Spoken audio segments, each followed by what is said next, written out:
7.08 বেরোবে, কিন্তু নিশ্চয়ই যে ফর্ম 6 যে নিষ্পত্তি হয়েছে মাঝখানে, ফর্ম 6 যেটা অ্যাড হয়েছে ওটা ফিগার অ্যাড হবে, ফর্ম 7 কিছু কম হয়েছে ওটা মাইনাস হবে, আপনার ফর্ম 6 অ্যাড হয়েছে ওটা যেটা আছে আপনার যোগ হয়ে যাবে।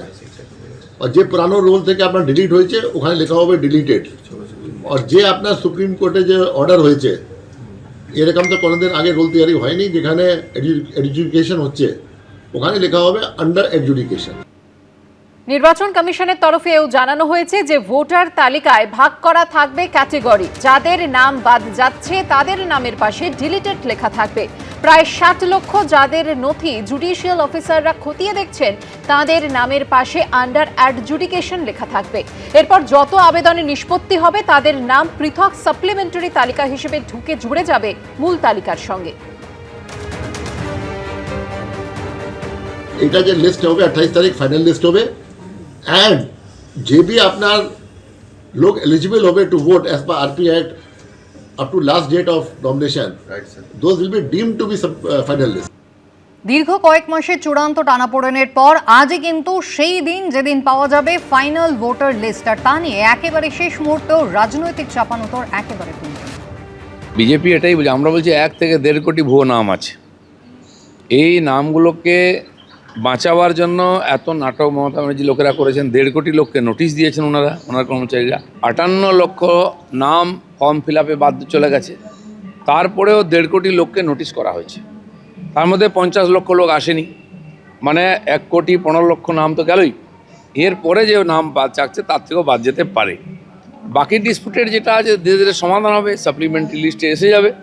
যাদের কাছে বৈধ ডকুমেন্ট আছে তারা কেউ বাদ যাবে না, তারা ভোটার হিসেবে ভোট দেবে। যে লিস্ট বেরোতে চলেছে আমাদের পরিষ্কার কথা, সেখানে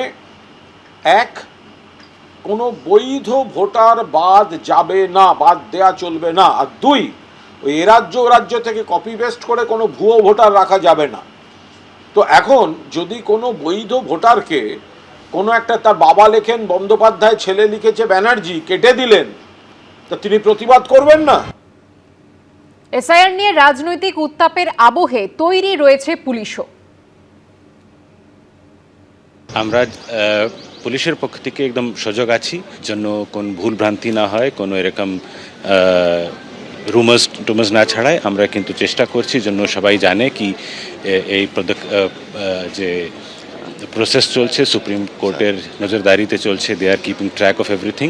আমরা ইনশিওর করব, আমরা পুরো জায়গায় প্রপার ডিপ্লয়মেন্ট রাখবো, যেন পাবলিকে কোনো অসুবিধা না হয়।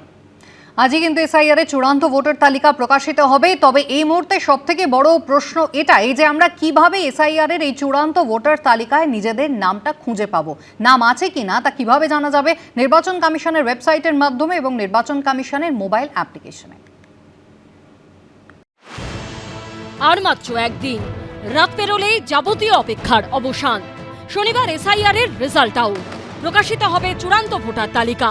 তালিকায় কত নাম থাকবে, কত নাম বাদ যাবে, মুখে মুখে ফিরছে সেই প্রশ্ন। চলছে নানা জল্পনা। छुपारुस्त हम लोगों ने 1,20,00,000 लोगों को नाम उतार दिया। एसआईआर বাদ যাবে কত? 1 কোটি বাদ যাবে মিনিমাম। এখন সবাই জানতে চাইছেন এসআইআর এর চূড়ান্ত ভোটার তালিকায় নিজের নামটা কিভাবে খুঁজবেন। এটা দুভাবে দেখা যাবে। প্রথমত নির্বাচন কমিশনের ওয়েবসাইট থেকে, দ্বিতীয়ত নির্বাচন কমিশনের মোবাইল অ্যাপ্লিকেশন বা অ্যাপ থেকে। প্রথমেই আমরা দেখে নেব নির্বাচন কমিশনের ওয়েবসাইট থেকে কিভাবে দেখবেন। ইলেকটোরাল রোল, এই কথাটা যদি আমরা গুগলে লিখি তাহলে দেখুন ইলেকটোরাল রোল আমি লিখেছি, তার সঙ্গে সঙ্গে সার্চ ইঞ্জিন আমাকে সার্চ ইন ইলেকটোরাল রোল বলে একটা অপশন বের করে দিচ্ছে। এটা সবসময় প্রথমেই আসে, এখন যেহেতু সব মানুষই এটা দেখতে চাইছেন। আমরা এখানে যদি আমরা ক্লিক করি তাহলে আমরা প্রথম যে পেজটা পাবো সেখানে দেখুন লেখা আছে সার্চ ইন ইলেকটোরাল রোল। সেখানে আমরা দেখতে পাচ্ছি search by EPIC, search by details, search by mobile. EPIC এবং মোবাইল এই দুটো দিয়ে খুঁজে পাওয়াটাই সব থেকে সহজ। ভোটার কার্ড বা এপিক নম্বর, ভোটারের বিস্তারিত তথ্য এবং মোবাইল নম্বর দিয়ে ওয়েবসাইটে এই 3টে উপায়ে চূড়ান্ত ভোটার তালিকায় নাম খুঁজতে হবে।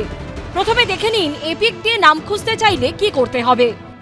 আমরা একটা এপিক এইভাবে পুট করলাম, তাহলে আমরা দেখতে পারবো এখানে এপিক একটা সংখ্যা এবং অ্যালফাবেট, তার কম্বিনেশনে এপিক। এবারে আমাদের রাজ্যটা চুজ করতে হবে। আমরা পশ্চিমবঙ্গের এসআইআর এর রেসপেক্টে যেহেতু দেখতে চাইছি, তাই আমরা এখানে ওয়েস্ট বেঙ্গল এটা ক্লিক করব। এরপরেতে স্টেটটাকে ক্লিক করব।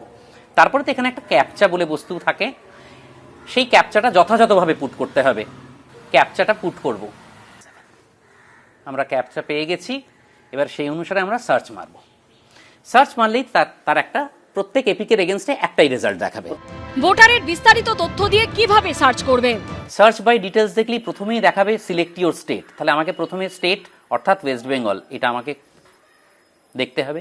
সিলেক্ট ল্যাঙ্গুয়েজটা বাই ডিফল্ট ইংলিশ থাকে, আমি তাই এটা এই অবস্থাতেই রাখলাম। সেখানে ব্যক্তি তার নিজের নাম দিতে পারবেন। তারপরেতে তার নামের পাশাপাশি তার ডেট অফ বার্থ অর্থাৎ তার জন্মের তারিখ, তার পাশাপাশি তার এজ, এখানে এটাকে ক্লিক করতে হবে সিলেক্ট ইউর এজ বলে। সেখানে তার যা বয়স, সেই বয়স এই মুহূর্তে সেইটা তিনি দেবেন। এছাড়া তিনি তার একটা রিলেটিভের নেম দেবেন, যেটা ম্যান্ডেটারি ফিল্ড। তার পিতার নামই তার নামের পাশে থাকার কথা, অথবা মহিলাদের ক্ষেত্রে অনেক সময় স্বামীর নাম থাকে। এছাড়া তার পাশাপাশি তিনি পুরুষ না মহিলা অথবা তৃতীয় লিঙ্গ, সেই যে কোনো একটি জায়গায় তিনি ক্লিক করবেন। তারপরেতে তার ডিস্ট্রিক্ট অর্থাৎ তিনি কোথাকার বাসিন্দা সেইটা, যেমন আমরা এই মুহূর্তে দক্ষিণ 24 পরগনা কসবা বিধানসভা তার অন্তর্ভুক্ত, ফলত এখানে আমার ডিস্ট্রিক্টে দক্ষিণ 24 পরগনা বা সাউথ 24 পরগনা আমাকে দেখাতে হবে। আর অ্যাসেম্বলি কনস্টিটিউয়েন্সি আমরা কসবার, তাহলে আমাদের এখানে 149 কসবা, সেইটাকে সিলেক্ট করলে আর ক্যাপচাটা দিয়ে এন্টার করলেই তিনি আবার সেই তার নাম তালিকাভুক্ত হচ্ছে কিনা এটা দেখতে পারবেন।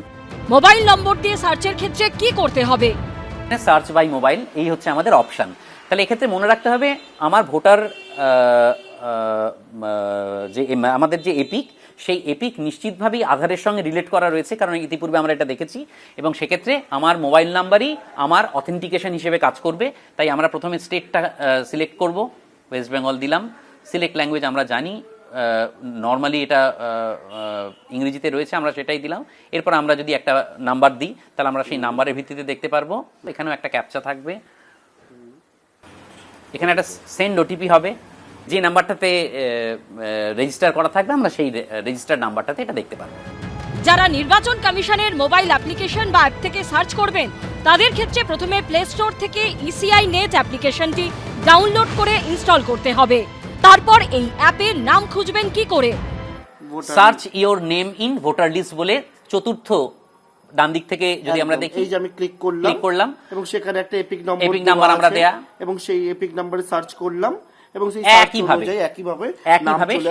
এটি চলে আসবে। অ্যাপ্রুভ বা ডিলিট বা বিচারাধীন রয়েছে কিনা সেটা বিষয়টা সামনে আসবে।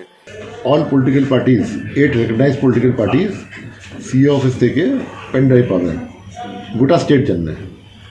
ডিও অফিসে 8 পলিটিক্যাল পার্টিজ রিপ্রেজেন্টেটিভ যে আছে ওরা পাবে আপনার ওখান থেকে 2 hard copies. And DO SDO office, DO office, BDO office ওখানে হার্ড কপি থাকবে। Any person will be access that. এছাড়া আপনার দুপুর মধ্যে ইসিআই লিঙ্ক দিয়ে দেবে।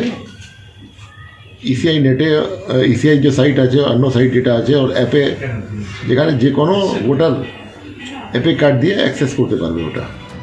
শনিবার চূড়ান্ত ভোটার তালিকা প্রকাশিত হবে। তবে এটাই একমাত্র তালিকা নয়। সুপ্রিম কোর্টের নির্দেশে জুডিশিয়াল অফিসাররা লজিক্যাল ডিসক্রিপেন্সি নিষ্পত্তির কাজ করছেন।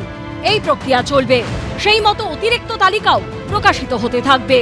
পার্থপ্রতিম ঘোষ, উজ্জ্বল মুখোপাধ্যায় ও রুমা পালের রিপোর্ট, এবিপি আনন্দ। এবিপি আনন্দ, এগিয়ে থাকে, এগিয়ে রাখে।